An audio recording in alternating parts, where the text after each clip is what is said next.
Chapter 8, 43 Days After.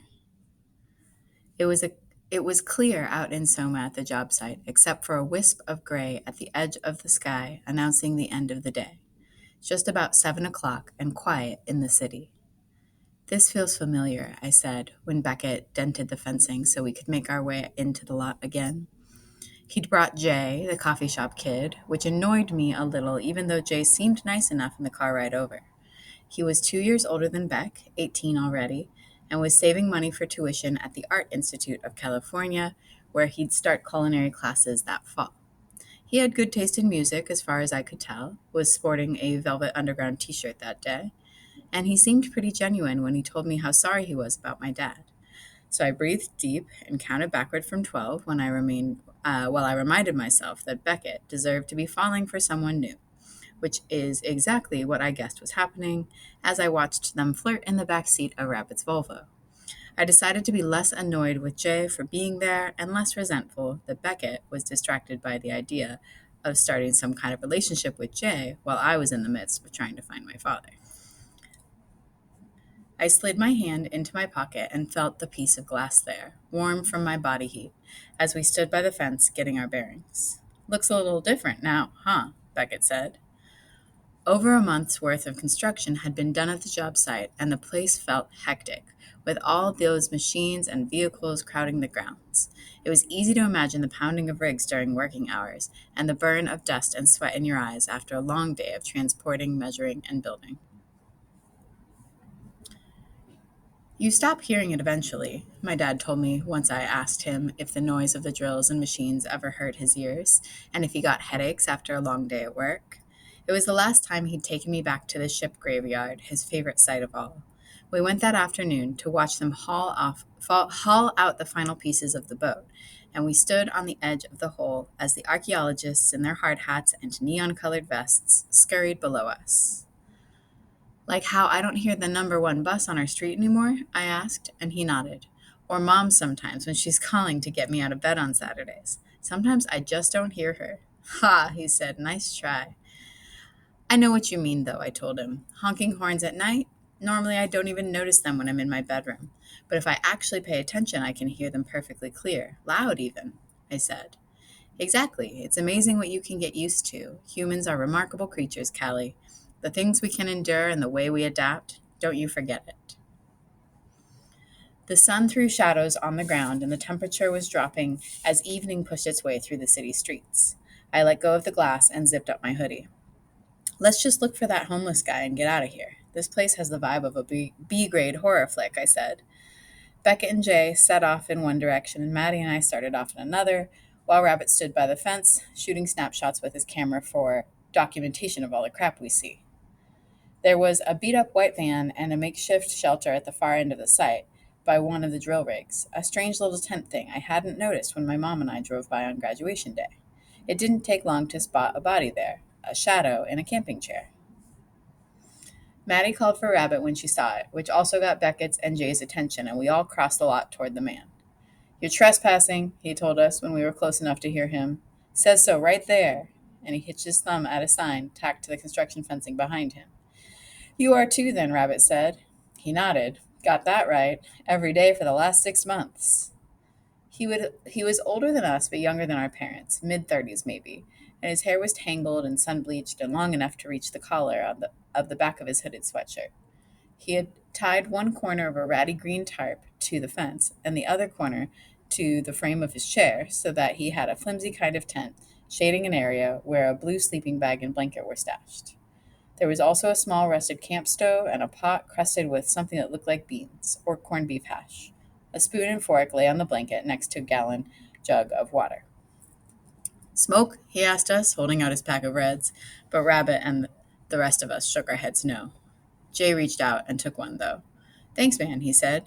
Jay was slimmer than Beckett, more bones and doorknob shoulders, but they looked good standing next to each other. Jay and the guy lit their cigarettes with the guy's pack of matches, and the rest of us just kind of stood around with our hands in our pockets and our eyes on the ground. We hadn't planned much farther ahead than to find the homeless guy who was probably too paranoid to tell the cops all of the truth. It's going to be a good one, the guy said from his chair as he waved his cigarette in the air, pointing over our heads at the beginning colors of the sunset sky.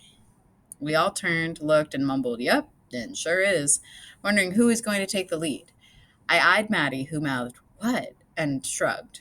Then she eyed Beckett, but he was too busy eyeing the swoosh of black ink revealed each time Jay brought his smoke to his lips. The sleeves of his t-shirt slid upward. None of us had the courage or the commitment to get tattoos of our own, and in a matter of 5 seconds, Beckett's new friend became that much more intriguing. But our attention shifted when the man in the chair said, "Something I can help you kids with? I'm kind of trying to unwind here, and you're rattling my nerves." Rabbit grabbed the reins and started talking. He said we were looking for some info about a man who had worked on the construction site. Then he took out the flyer, unfolded it, and handed it to the guy. "Her dad," he said, motioning to me. "He's MIA is all, and we're trying to track him down." And then, just to ride out the idea that the guy might trust us more if we were 100% not involved with the police, I added, "The cops gave up looking kind of quick, so we're searching on our own. We're not like sharing info with them or anything. We're not reporting back." He nodded, inhaled, exhaled, and inhaled again while I counted from 12 down to 3 before he spoke. "He's your dad?" he asked, and our fingers brushed lightly as I took the flyer back and handed it to Rabbit. "You want to tell me why you think I would know something about it?" He was teasing us and wasting time, which annoyed me, but I had to play along. "When it first happened, there was someone here who told the cops he'd seen him. A homeless guy," he said, and ran his eyes up my body, staring at my navy blue Chuck tees and working his way to the top, lingering on the gold Italian horn pendant. "A homeless guy like me." "Just a guy," I said, holding his gaze. "Was it you? Have you seen my dad before?" He nodded, finally, but I couldn't decide if I could trust him or not. "I seen him, but that's about all. He was coming in and I was going out, just like I told the cops. That was it." He dropped the smoke into the dirt and stamped on it with the heel of his black rubber clog. And that's when I saw the brown leather backpack tucked under his chair. My heart raced like I'd had the wind knocked out of me and I had to come to, like I'd only then opened my eyes and couldn't remember anything from before. "That," I said when I caught my breath. "Where do you get that bag?" I asked, pointing. Becca was next to me by then, holding me by the elbow a little because I must have stumbled, knees buckling slightly. He said, "You okay?" to me, and then to the man, "Is that yours? That bag there?" The guy tugged it out between his legs and hoisted it onto his lap. "This bag here? It's mine now. I found it a few weeks ago." "It's his," I breathed. "I'm sure of it. It's my dad's." The guy made us pay for it. Of course he did. Finders keepers, he told us, and then asked us how much cash we had. He dumped the bag out and sifted through the contents, taking the spare change, the BART ticket, the April-May issue of Wired, and the half-empty pack of gum, anything he could sell or use. And then he made us empty our wallets and pay for the bag and what was left. A pad of yellow Post-it notes, 2 empty Cliff Bar wrappers, crunchy peanut butter, my dad's favorite flavor, a tube of chapstick, an unsharpened pencil with my father's company logo stamped on the side, and his ripped transfer ticket for the bus, dated April 18, 2006. There was no wallet, but that made sense, since he'd always kept it in his back pocket, not his brown bag. I was crying by the time he handed the backpack over, the tears hot and fast, and my hands shaking when I snatched it from him and hugged it to my chest. But it didn't smell like my father, as I hoped it would. It mostly just smelled like sweat and leather. Between the 5 of us, the guy got $47. He said he'd found the bag lying by a backhoe in the dirt a few days after he'd seen my dad. That was it. He said he didn't tell the cops about it because he found it after they talked to him, and he sure as hell wasn't going to go calling the police to tell them he was sleeping in the lot again and had found some backpack with nothing good inside but some snack bars and a magazine. "I didn't think that much about it," he said. We were quiet on the car ride back, me thinking that nothing had changed with the discovery of the bag, not really, and then that everything had changed all at once. My father had been there, but we'd already known that. But he had also dropped his backpack as if he'd been taken by surprise or had wanted to leave some kind of a clue behind. Not that we ever thought of it, but finding the backpack does mean he didn't, leave on his own, Beckett said eventually, breaking the silence. If he was going to go somewhere, there'd be no reason for him to abandon it at the construction site. He was sitting on the other side of Jay, who rode between us in the back. He would have wanted it. He wouldn't have just left it there. The bag was in my lap. my knuckles white as I clutched the leather with one hand and pulled out the contents with the other. The yellow post-it notepad was blank, every sheet of it, and the tube of chapstick was blunt and mint-flavored, his go-to kind. The unsharpened pencil with his company's logo was covered in lint and had probably been sitting at the bottom of the bag forever. And then my fingers found the ripped transfer ticket for the Muni bus dated April 18th, 2006. April 18th, 2006, right there at the top. The first number reading 7 a.m., always, and the diagonal tear cutting through the 4 and 5:30 time slots. It was proof that the bus took my dad. It's proof that the last bus my dad took was late afternoon, at least the last one he took when he was still carrying his backpack. From his office to the job site. His final stop of the day before he planned to come home, I guessed. I imagine him first on the bus, sharing the seat since it always got crowded late in the day, and then at the site, his backpack slung over his shoulder, meeting with the head of the construction crew or maybe arriving after they'd left, him walking the site alone and finding eventually the homeless man camped there. And then my mind scattered, splicing together images of the struggle that might have happened, the argument between the two men. That guy, he has to know more, right? I asked no one in particular. Beckett was the first to answer. Maybe. I don't know, though. He seemed pretty harmless. I mean, don't get me wrong, making us pay was a dick move. But he didn't seem violent, he said. Not the mugging and robbery type. Too lazy and stoned for that. But what do I know? I agree, Jay said. He seemed more like the aid and abet type, not the initiate type.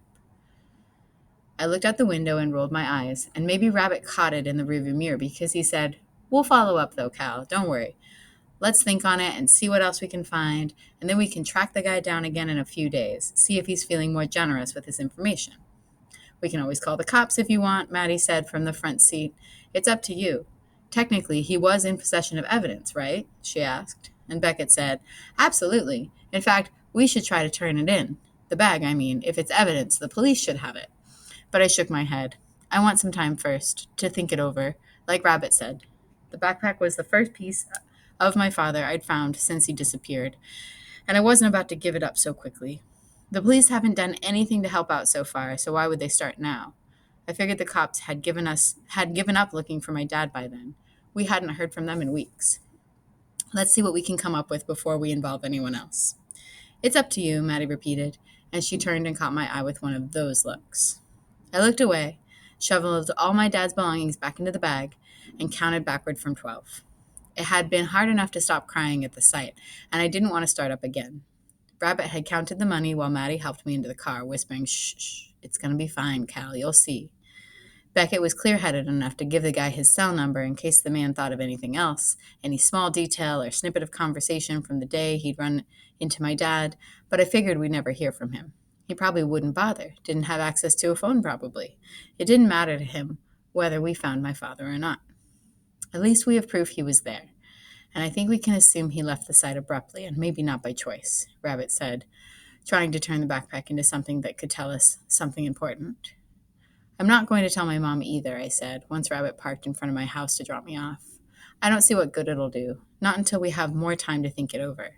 Heads nodded, and I sighed as I opened the car door. "I know this isn't how we're supposed to be spending the summer, but—" My voice caught in my throat as I pulled the backpack closer to my chest. "But I'm thankful you guys are doing this, that you're helping me," I told them, and then shut the door and let myself into the garage to stash the bag in a box under a pile of magazines beneath a folding table. I'd keep it there until I could decide exactly what finding it meant. She'd said, "I bet he's no more missing than he wants to be," that girl gossiping in the restroom during the first week I'd returned to school. And I thought I'd let it slide, but then the nightmare started, and I heard it over and over and over again every time I slept. Her words echoed behind black and white images of a ship underground, my father becoming a vapor or a blur, an outline of limbs slipping down a black hole, a sinkhole, a sink drain, a storm drain, slipping out of reach, like a broken down deja vu spliced apart and pasted together with picked over imagings and interludes. I saw backpacks under trees at Hippie Hill, next to rusted tambourines, dented, lifeless instruments lying on the ground. Abandoned buildings, broken windows, trains battered and derailed. I heard voices and the trembling vibrations of wind and firestorms. The settings were never the same twice, never the same monsoon or mudslide or earthquake scene, though the man was always slipping away somehow. And the girl's words were consistently tapping timing and the girl's words, the consistent tapped timing in her voice, like a drum. I bet he's no more missing than he wants to be, she said. In the morning, I woke thrashing and sweaty, queasy as the cordless on my nightstand rang incessantly while Maddie's number flashed on the screen. Hey, I said, and she said, Morning, sunshine. Above me, light pushed its way through my blinds, and I listened to the street noise seeping beneath my bedroom window. A bus tugging on its wires, a dog barking somewhere nearby, a man calling to a woman who shouted back, Buzz me up, we're running late, and I could tell from the sound of nothingness inside the house that my mother had already left for work. What time is it? Early, Maddie said, and then, well, not that early, it's 10. I'd been a fitful sleep, and after the 3 mugs of chamomile tea, I'd called it a night. It had been a fitful sleep, and after the 3 mugs of chamomile tea, I'd called it a night, but spent most of the dark hours tossing and turning, bound by thoughts of my habitat application, that broken piece of glass, and the homeless man at the construction lot. And, always, of the man in the photo. The image tugged at me until it became a beating thing, like a heart, pulsating and relentless there in my memory. I've got until noon, right? I said and rolled over, closing my eyes as I cradled the phone to my ear with one hand and slid the other under my pillow where the sheets were cool. We'd agreed to meet at the library that afternoon to post more flyers around the city, in cafes, public parks, libraries, and locker rooms of the YMCA, on bulletin boards at grocery stores, on lampposts, and at bus stops. Anywhere they would let us put them up. I should have been spending my morning calling names on the employee list from Dad's office, A through F, but I'd been in bed fighting the nightmares. No, you're fine, Maddie said. Noon at the library on Larkin. But that's not why I'm calling. A long pause, and I imagined her sitting on the front steps of her house, people watching and scratching down lyrics in her red leather notebook. Brown lace-up prayer boots, a long skirt, and a tank top. That's usually where I'd find her, mornings in the summertime. You know Isaac Thompson, right? She asked finally. Everyone knew Isaac Thompson, kind of. He was in our year in school and was the son of a dot-com boom businessman named Philip Corey Thompson, who always, at least in the newspapers, went by all 3 names. Isaac went to the same elementary school as Maddie and I did, and he'd been sweet and smart and a little bit quiet, but everybody had liked him. And then his parents split up when we were in 4th grade. He and his mom moved to Paris, where she worked as an art buyer for a small gallery, and he became a Vespa-driving, espresso-drinking hipster in skinny jeans who knew all about all the good books and the Eurobands before anyone else did. That's how we'd imagined it, at least. He visited his dad every summer for 6 weeks, and occasionally there'd be an Isaac sighting, which we'd aptly labeled ISs. As in, an IS at the AMC on Van Ness this weekend. He saw Hustle and Flow by himself and then left on his skateboard. Or, not affirmative, but possible IS on the Fillmore bus today. He's grown his hair out, not gross hippie long, but cool and shaggy and kind of hanging in his eyes long. He was wearing a leather cuff and flip-flops. Each summer we'd speculate if he was going rocker or artsy, if he was leaning toward outdoorsy or emo. We'd wonder what kind of food he had access to that we didn't, whether he thought in French now or still in English, and if American history was an elective instead of a requirement where he went to school. Sometimes he'd show up at a party or we'd run into him at a concert, but mostly Isaac Thompson existed in our minds as the one that got away, for all of us. Yeah, I know Isaac Thompson, I said. Are you sitting down? She asked. Horizontal. Good, because you're never going to believe this. She started by saying that obviously looking for my dad was our absolute top summer priority. Obviously, she said. But I also know that the only place you're happy now is sitting behind that drum kit. I can tell. So you need to make sure you make time for it. You have to keep doing the things that make you happy, Cal, she told me. Okay, I said, trying to follow her ramblings. What does this have to do with Isaac Thompson? I'm getting there, she said. So will you? But I was groggy and hadn't been able to keep up. Will I what? Keep playing with nothing right. The truth was, I'd never really thought about quitting the band when my dad went missing. If anything, I'd used it as a distraction, fuel for my denial, or whatever it was that had happened during those 39 days when I'd done practically nothing about him being gone. She was right. It was the only thing that was making me happy since he'd disappeared. And I felt rotten about that, guilty and a bit selfish too. But I also knew that my dad would have hated it if I'd given up drumming. He was the one who allowed me to do it in the first place. So I said, I'll keep playing. I think I need nothing right, now more than ever. Realizing how true this was. Seriously, though, what does this have to do with Isaac Thompson? Isaac Thompson was back in town, and that summer he'd be turning 17. Evidently, Philip Corey Thompson wanted to throw an epic party for his son, and since he used Beckett's dad for some kind of financial planning thing, he knew that Beckett and Isaac were about the same age. So he talked to Beckett's dad, who talked to Beckett, who was put in charge of recommending bands for the party. And out of the list of recommendations, Philip Corey Thompson picked Nothing Right, or Isaac did, I guess. You've got to be kidding me, I said. And Maddie said, I know. I thought Beckett would want to tell you himself. But he was super official and secretive and stuff. He didn't want to take credit for it. He gave Isaac Dad's Rabbit's number and told him Rabbit was the manager. She said, and Isaac's dad called Rabbit, who just called me, and obviously I called Beckett, but he was all modest and said he didn't really have anything to do with it, which is totally a lie, but kind of sweet too. He said we got the gig because word was getting around about us, because we were good and we deserved it. I love that kid, I said, and Maddie said she did too. And then we talked about how much we loved Beckett's dad and the coincidence that Beckett's dad worked with Isaac's dad. Isaac Thompson's 17th birthday party would be our first real gig. Isaac Thompson, his party on the Pacific Avenue, where all the monstrous-sized homes are, homes with views of the bay and the Golden Gate Bridge like you'd never seen views before. Catered, Maddie said. Cocktail dresses and ties, too, she said, all out. They want us to play from 8 until midnight, and they're actually going to pay us. Like real money, Callie. Not much, but still. She said she couldn't believe our very first Nothing Right gig had been booked by Philip Corey Thompson for Isaac Thompson's 17th birthday party. It was the best thing that had happened in 44 days.